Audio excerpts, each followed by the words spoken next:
This podcast is for entertainment purposes only. The following will contain strong language, adult themes, and Mara. Listener and viewer discretion is advised.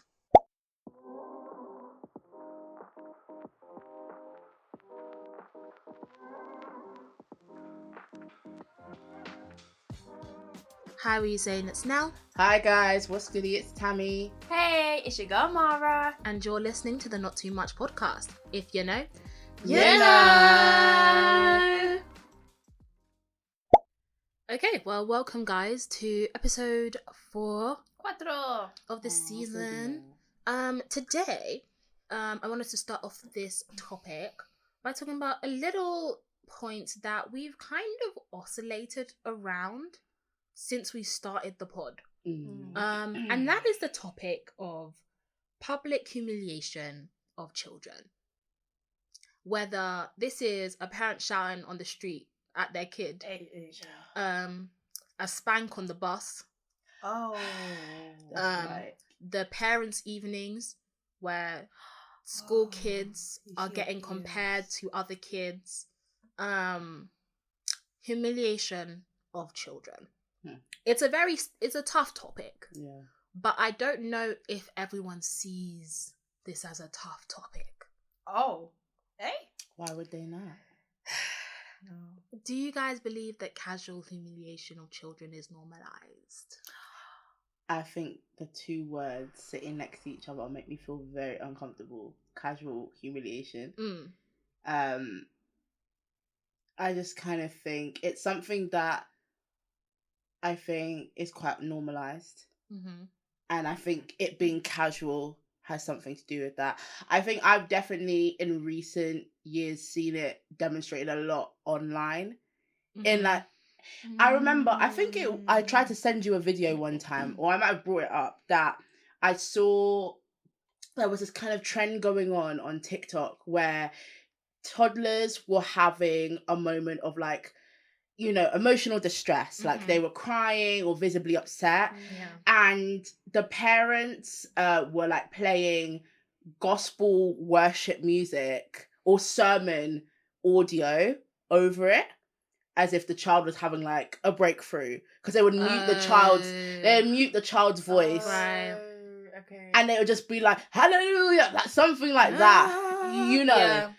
And there were a couple that I saw, like one I saw, and I'm not gonna lie, when I saw it, I was like, oh my gosh, this is so ridiculous, because clearly this is like a grown person's voice being laced over a child having a moment. But then when I reposted it, and then I removed my repost after like a second, because I was like, this is horrible. Like, this child is in a position of emotional distress. They are vulnerable. They did not consent to this. And they are being exploited on the net for other people who do not know them to comment and share in that moment of pain. And even worse, maybe be used as a meme elsewhere. Yeah. I agree. Because there's a lot of children being used as memes. And stickers. Of children. A lot of children. If you do a Pinterest search, if you look in a couple TikTok comment sections. Because you can put the pictures now. Yeah. Yikes. Yikes. Very, very uncomfortable. Yeah. What would you guys class as humiliation? That's deep.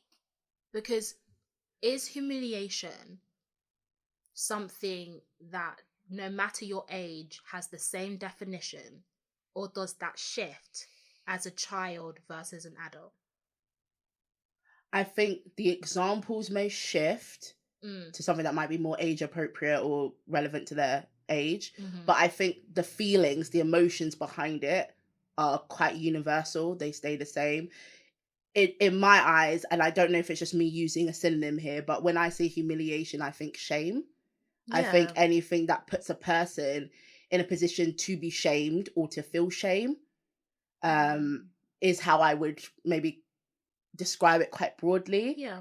And then, as I said, examples differ. I think for me that it differs, but there is a similarity to the way humiliation takes place. Like, for example, as a child, I think shame does come into it. I think if your emotions are not deemed acceptable, then you're shamed for your behavior, and it turns into a lesson. Okay. So it's filtered through the gaze of, this is a lesson, and I'm going to pit you against you. A teaching moment. Yeah. That's why I feel like it's so casual, because that's how it's been. It's a form of discipline. That's what I was going to say. What Mara said, because I was like, to add on top of that, there's a punishment element to it. But the problem that I have that I cannot reconcile with is that the people that are perpetuating that humiliation of children online, the adult figures in their life, the ones that tend to have a duty of care of them, a parent, maybe a teacher, a guardian, I'm like, in my mind, I do not want to have to fathom that is something that you're wanting to put your child through. You're wanting to punish them. And also, going back to the example that I gave a little bit earlier regarding that TikTok video. Yeah. To me, I was trying to understand it as, this is a form of punishment. It feels wrong, but like, it almost, in the way of it being so casual, it's like, I'm sure you wouldn't think of it as punishing your child, but the impact. I think there's two lanes you could use humiliation of children for. I think in terms of, in a private forum, typically I think it leans to Mara's whole teaching moment, a lesson, using the humiliation in some sort of twisted way to kind of help you. And like, despite the fact that you're putting the child against their own feelings. And to me, typically it's a projection of whoever's disciplining their fears. Typically that humiliation is not typically a projection of that. However, I think on the public sphere, like when you're on socials and you see kids being humiliated, whether that's because it's a vulnerable moment for them, or I saw a TikTok of, I think a girl, like, even when the kid is not in the video itself, but you're talking about children and what they've done. And like embarrassing moments. Like, I think a young girl wrote a Wattpad or AO3, some sort of fan fiction that was very explicit or something like that. And some member of their family went on TikTok to go and talk about it. That's humiliating. That is humiliating that child. Like, something that was very private to them is now being shared to potentially millions of people to come and listen and laugh at. Using children as entertainment because you're not entertaining enough. Basically, I think that's what we see more on the public sphere. I agree. Right. Whereas it's kind of like, oh, come on in, everybody, join me on the joke. But like, is that child's experience a joke? Funny. That's the bit I can't seem to wrap my head around. And to that point of what you were saying in terms of it reflecting back on the adult themselves who has put out this content, or whoever's put out this content humiliating the child in this circumstance, I find it quite interesting, particularly in the parenting and like guardian upbringing side, because I'm like, again, whilst children are individuals, there's children that you are bringing up. So in my mind, I'm like, this is a reflection, the comparison element as well, the humiliation element.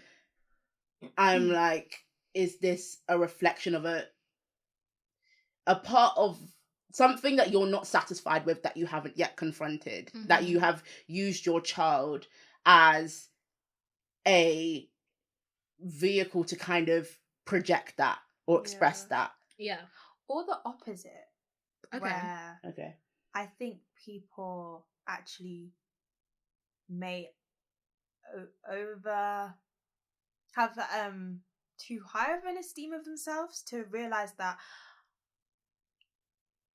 by you blurring the lines, the pipeline to this turn into very harmful behavior is very quick. Despite how good you believe you are and how pure or like good intention your behavior is, the pipeline from having a joke about your kid online to a Ruby Frankie is very quick.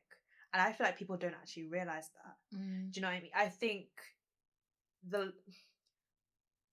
I think everyone turns around at situations like that and It's like, how did that happen? How could that happen? How could you let that happen? And yet, it's a consistent pattern of behavior where you blur lines and you don't kind of have a stern talking to yourself, and you think that you are right, and you think that you are doing good, and you think that this is all well intentioned, the downfall can be very quick. And I think people need to be more aware of that for themselves.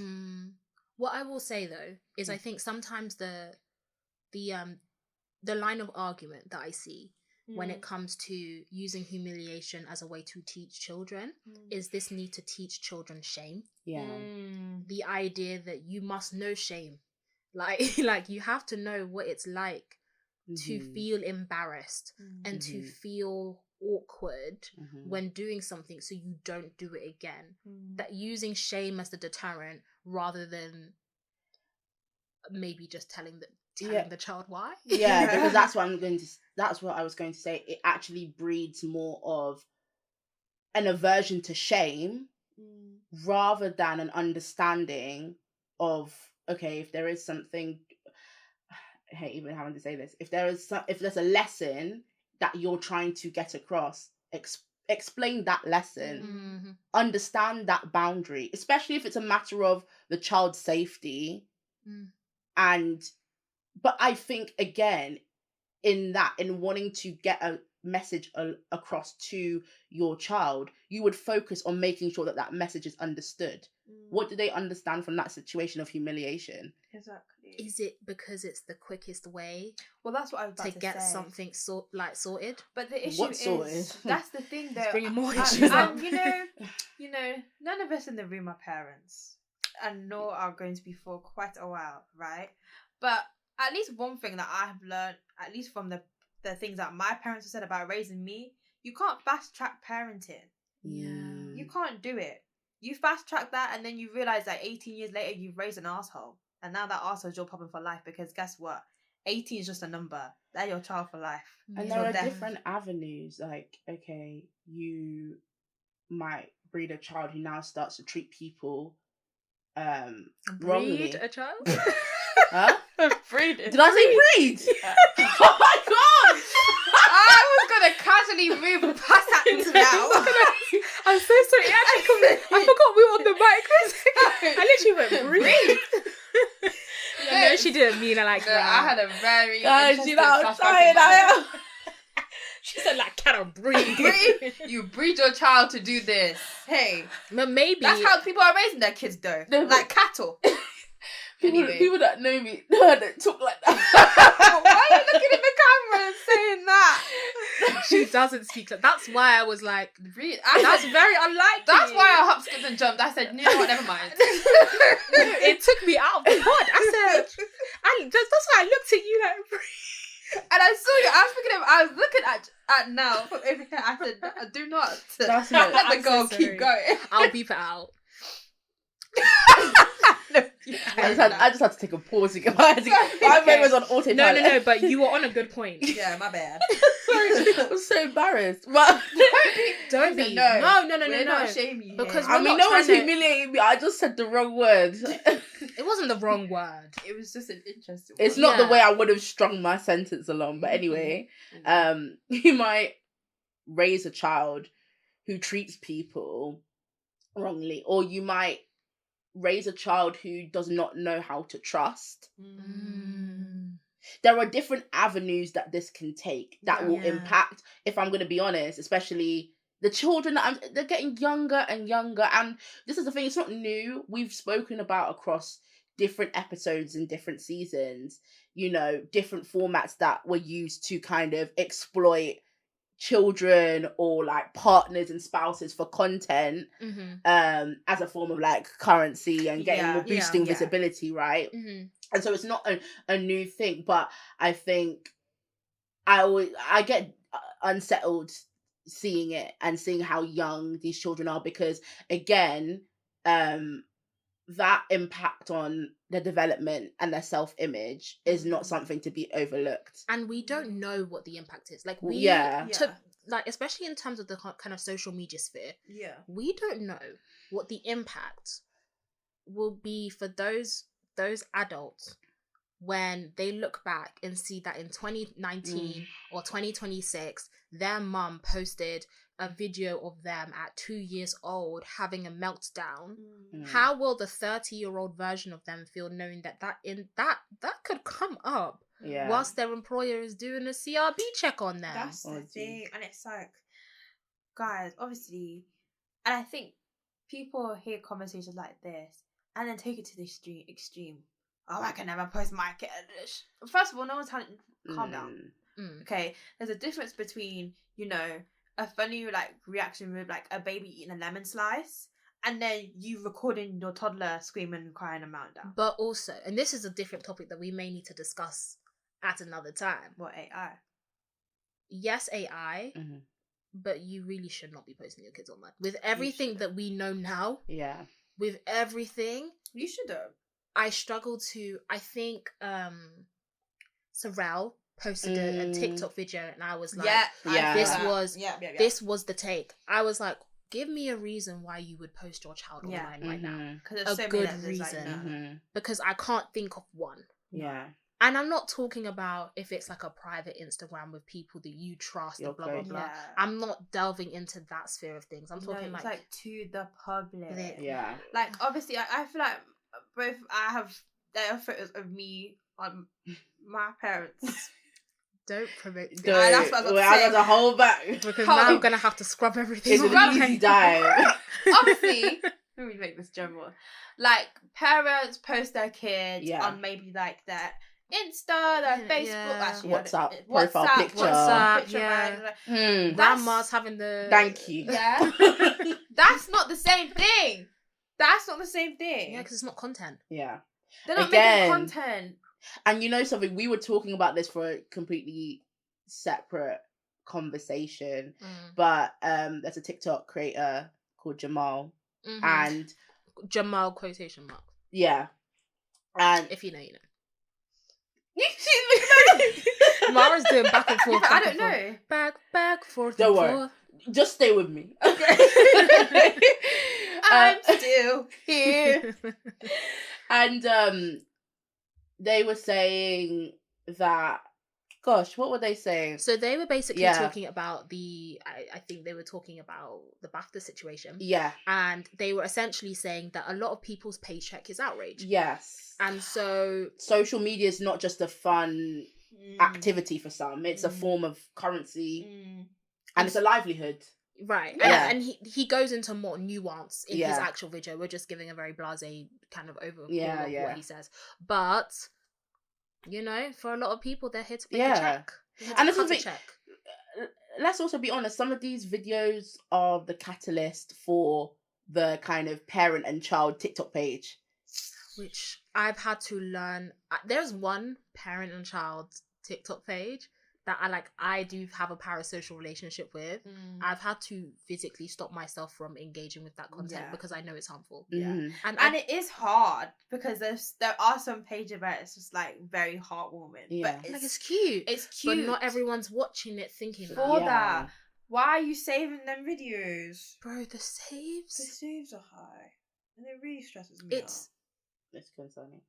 Terrifying. Yeah. And with the rise of AI, I just don't think it makes any sense. Yeah, because when you were talking about, you know, the videos, and I can even picture it in my mind of like babies eating lemon slices or things that seem just very innocent. Like, you know, low entry, innocent, wholesome.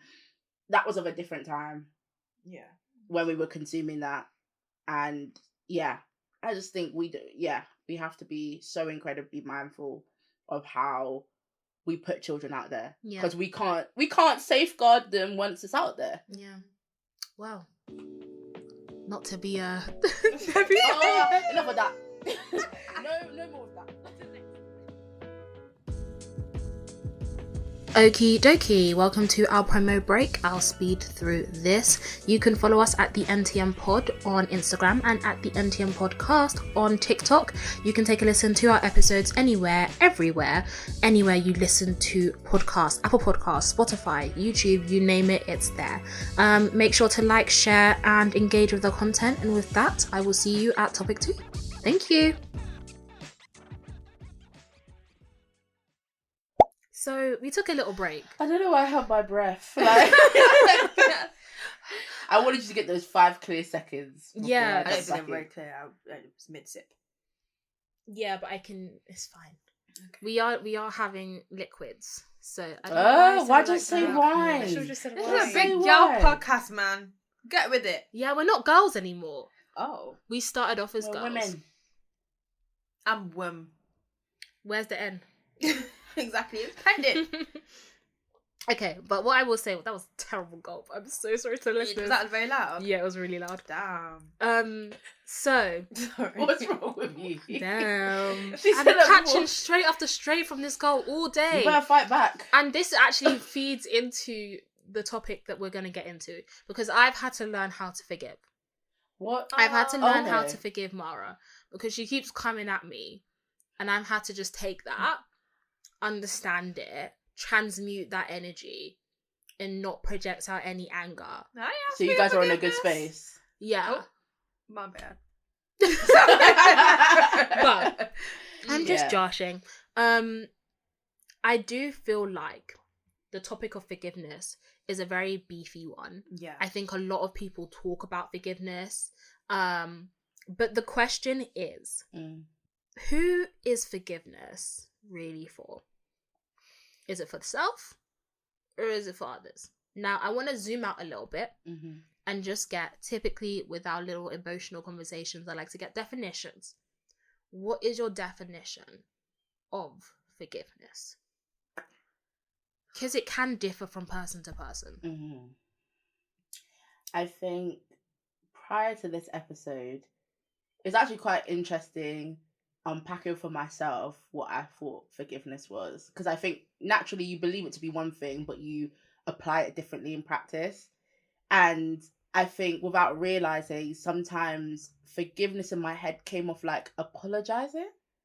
Like, a situation has arisen, the response, because I think the only reason I thought like that is because I think sometimes, going back to why you said it was probably beefy, is because it feels like it carries a responsibility. It's like an air of responsibility that comes with forgiveness, or expectation rather. And it's almost the mutuality of, oh, apologize, okay, I forgive you. Okay, so forgiveness at that stage where you were at, yeah, was kind of it takes two to tango. Yeah, you had to receive the acceptance for forgive. Was it like, I received the acceptance of your like, what was like? Yeah, actually, it was kind of, forgiveness was a response to forgiveness. the apology. Forgiveness didn't feel like it was something of its own, in its own space. Like, I'm going through my own emotional process to get to the point of forgiveness. And I say this because it wasn't even an active thing that I was thinking about. I was like quite passive in that sense. But yeah, it kind of felt like a response, almost like someone said, thank you, you're welcome, or no problem. What shifted for you? Growing up. As in, I think getting older, experiencing more actively more complex relationships, where I was like, okay, I'm in a situation where you've apologized, but that I forgive you isn't coming naturally, or isn't coming instinctively.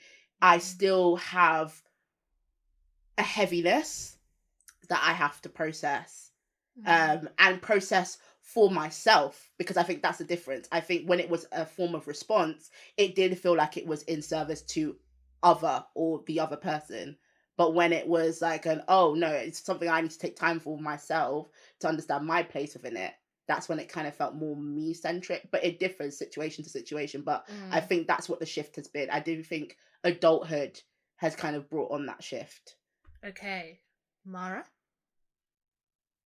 Oh, ciao. When, earlier when Tommy was like, you have a difficult relationship with Labour. You have a difficult relationship with because I don't tend to forgive often. To me, okay, forgiveness was never something that was like I expected to have to give or even receive. Okay. I was very much like, you know what? If we can't move past it, we can't move past it. Like, okay, and on to the, like, I've never, like, you know how you was like, it was like a natural response. Yeah. It was never like it's not a natural response to me. I think actually growing up, I've had to kind of come to terms that forgiveness is a more common situation to be in, but I still struggle with it because I think for me, because I find it really difficult to get over things, I'm not really somebody willing to forgive very often, and so I don't expect people to be willing to do that to me either. So it goes both ways. Okay, I do have a question. Yeah. I was gonna say, for my point, that the distinction that I wanted to add to mine is I don't necessarily think I think I hold. This is so exposing to say this. I think I am prone to holding grudges. Okay.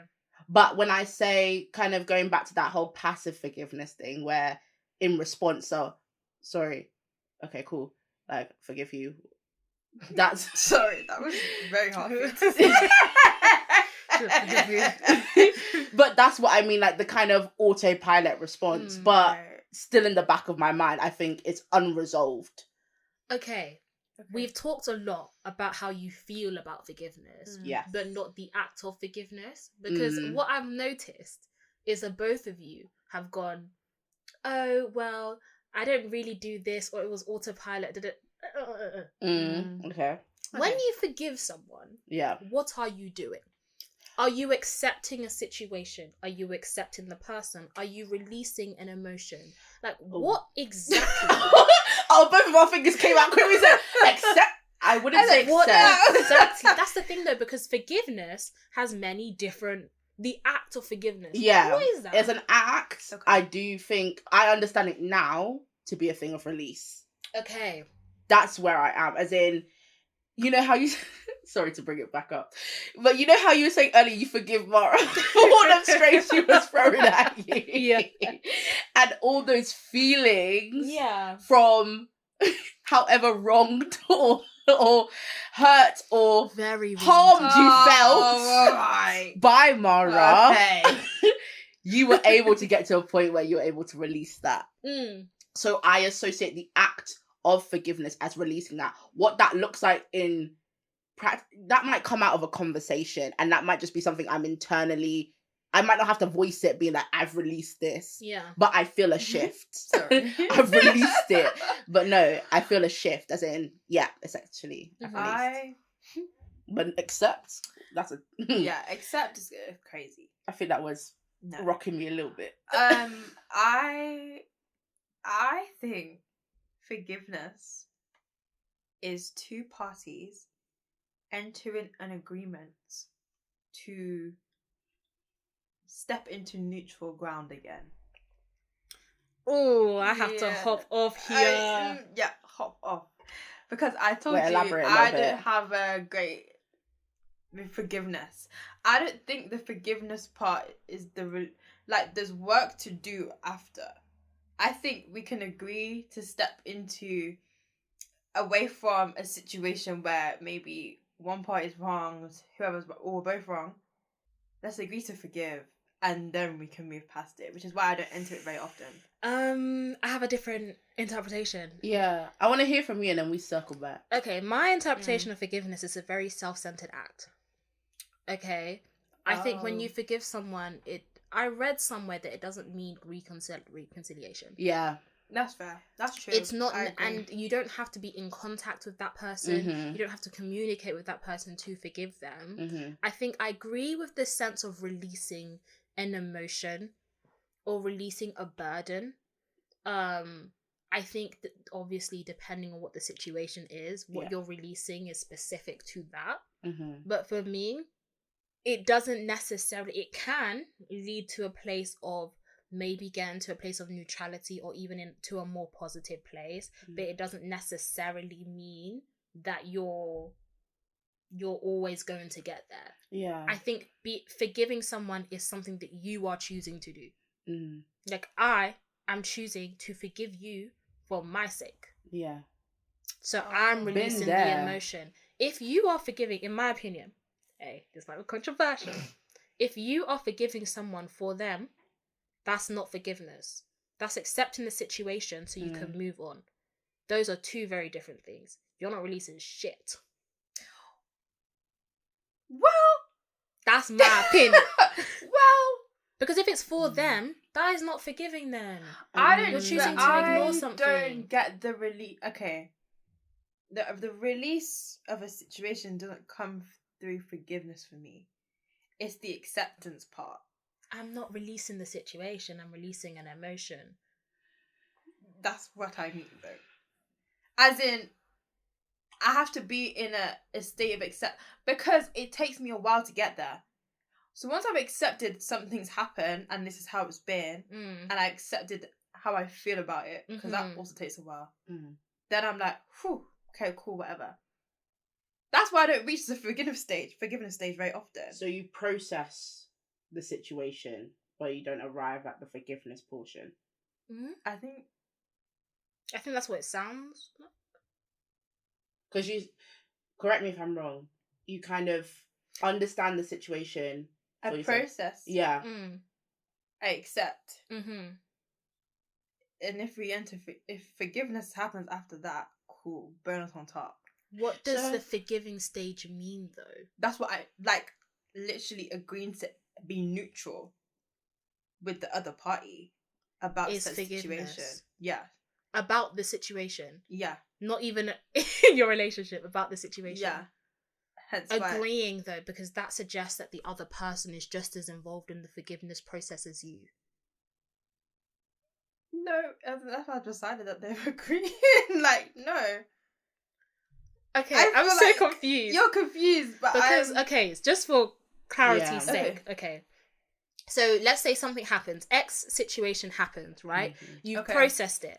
Yeah. Okay, you've understood how you feel about it, right? The forgiveness stage, from the way I'm understanding it, correct me please if I'm wrong, is that you've now accepted that you're in a neutral place about the situation. No. So what's That's a step later. What's the forgiveness part? In between part is me. That acceptance is a separate stage. I don't think acceptance and forgiveness go together. So what's the forgiveness? The forgiveness is me being like, okay, I can agree to be neutral about this. Like, I'm not holding the grudge anymore. So you've lost the grudge, is the forgiveness. You've released it. You're not going to hold it against them? That's the forgiveness stage? Or maybe not release it, but kind of what Nell said. I'm not gonna, yeah. Okay. I told you I had a different relationship with this, guys. No, but this is actually what the pod is for. It's true. Yeah, because I'm not holding the grudge. I think it would be... Hence why I don't get it. It would be very unique for us to come and discuss this topic and have the same exact view on it. We've had different lived experiences, different interactions with situations that have required either forgiveness or a conversation about forgiveness. And so, and we're also three different people. We respond differently. For sure. But yeah, that is interesting. And I think on that point about reconciliation, that's definitely something that I've had to learn, because I think that was a barrier to, at least internally, like actively being able to forgive. Because in a situation where I'm like, am I just forgiving just to do that person a solid, but I don't want to be in that person's life anymore, or vice versa. But I definitely think that changed my perspective, because I'm not going to get into it, but I've definitely had to... Wait, as in you thought that forgiveness had to come with reconciliation? I thought that, again, as I said earlier, that forgiveness felt so heavy, because I felt like there was also like a moral burden to reconcile. And I think also an important distinction, I think the context that I have learnt about forgiveness has been to an extent quite like morally imposing. And so I think, for example, within faith, like being a Christian, this understanding that I still have to kind of come to grips with at times, because I struggle with it, is that idea of like you forgive an infinite amount because you are also forgiven an infinite amount of times. On the cheek. Yeah. And yeah, that's a challenge for me because I'm like, hold on a minute. How many cheeks do we got? How many cheeks? Like, yeah, no, that's fair. And I'm also, it's also a challenge because I'm like, whilst yes, I've said before, instinctively I'm like, okay, you say sorry, okay, forgive and whatever. I'm like, but if I don't feel it in my heart, I don't think I'm there. And so I can recognize when it's just been about the words rather than the actual emotional process. It's interesting because I've never intertwined forgiveness with morality, which is interesting, because if that was the case, shit, hey. I think it is the pressure of certain contexts. I think but that makes cultural context. Culture, religion, and moral standing often get like warped into the same bubble and like distort your views on that. That's interesting. But I think for me, we've established what forgiveness is for me. It's just kind of tapped. But I agree not to hold a grudge. However, what I will say is, my definition of holding a grudge, I think, is different to other people's. Okay. Because I feel like if you're going to hold a grudge, I feel like you should hold a grudge silently. Okay.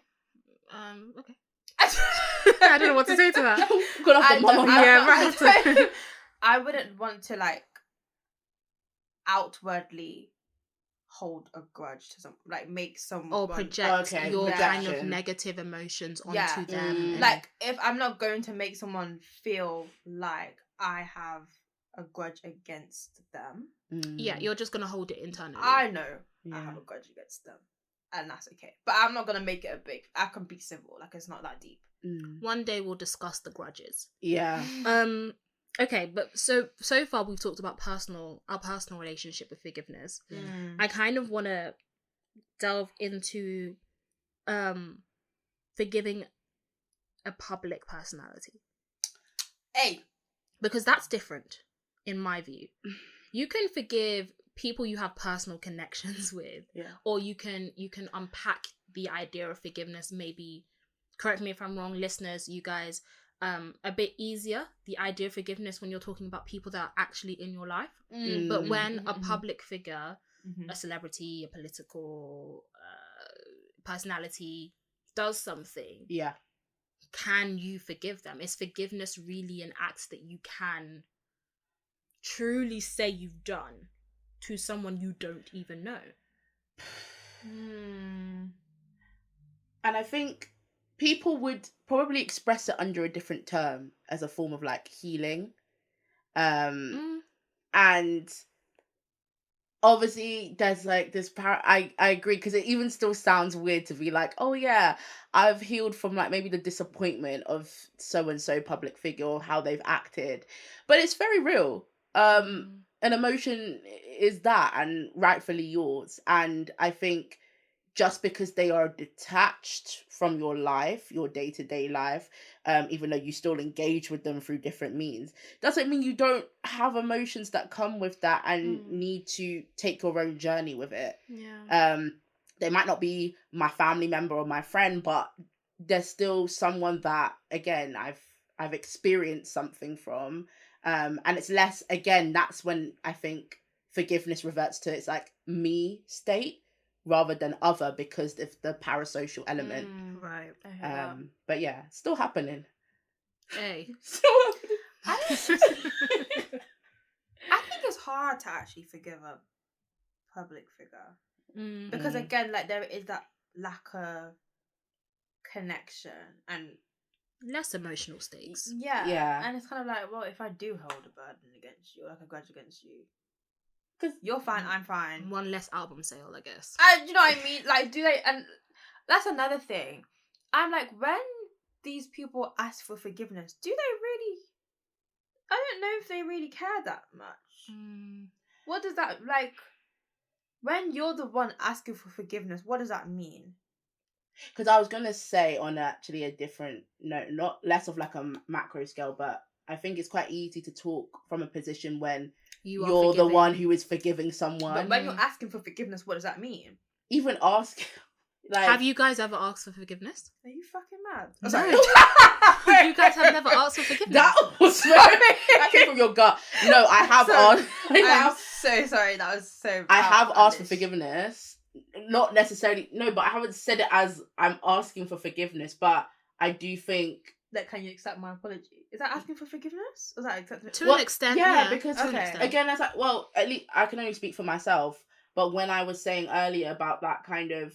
What I think forgiveness is in response to is often an apology or a an admission of how you might have hurt somebody or wronged them or whatever. And so, yeah, I think being in that position, you can express yourself, you can apologize to someone, and they do not owe you forgiveness. But then I also think, again, to that point, whatever you think forgiveness would look like in that situation is no, I have, but I have directly asked someone. Oh, you used the words, like, I hope you can. I've not asked them. I hope you can forgive me for this. I hear that, because there are some things that you do that's like, no, actually, like, for real, I actually hope you can forgive me, because nobody's perfect. But I think also, to a certain extent, I was very comfortable with this person. I think I would only ask for forgiveness for people I'm really comfortable with. I think... Because it's a very vulnerable... I'm stush, man. I'm not saying that to everyone. That's why I was like... let's be real. I was like, sorry. But in this situation, it was with somebody that I was very, very comfortable with. So I can ask for forgiveness from them. Because also, I know that I'm probably going to get it. Do you... Okay, so then wait. So that's a loophole. That's a loophole. I know. But... Are you comfortable... asking for Why forgiveness? Are you laughing? Are you comfortable asking for forgiveness and sitting with the uncertainty that you might not get it? Or does that impact you if I seeking have out forgiveness? I think if I'm comfortable with the fact that I won't get it, it's because I've already reconciled with myself. So it's a me. That it's not happening. Yeah. I don't know if that's a good thing or a bad thing. You might have to wrap it up here, folks. Because this is heavy. You know, we still go on, and we still got a glass of wine. So we're going to continue this conversation off mic. This situation made me drink. Hello? Oh?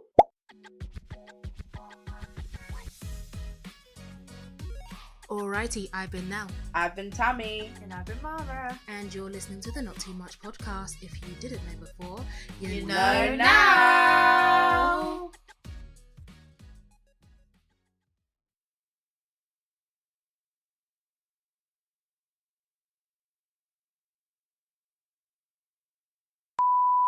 Feel like I'm high up, I'm too high up.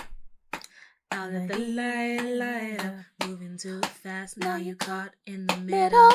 Tried so hard, tiki pop. Now you're single. Better you regret what you did just a little.